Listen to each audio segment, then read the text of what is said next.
বন্ধুরা দেখছেন শীতকালের সকালে দেখুন খাবার খিচুড়ি এবং আলু মাখা। দেখুন আলু মাখা, খিচুড়ি, আলু ভর্তা এবং খিচুড়ি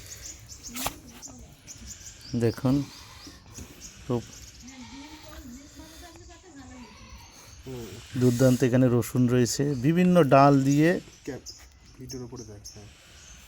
ডাল দিয়ে এগুলো করা খুব মজাদার খাবার। এই দেখুন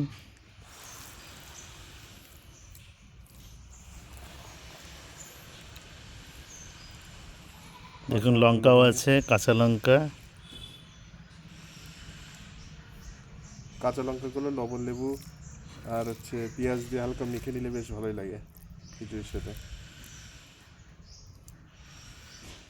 সব ধরনের কিছু জিনিস, দারুচিনি আছে, তো পাঁচফোড়ন আছে, লঙ্কা আছে, লাল লঙ্কা আছে, সবুজ লঙ্কা আছে। মজাদার খাবার এগুলো। হয়ে গেছে, 1 মিনিট হয়ে গেছে।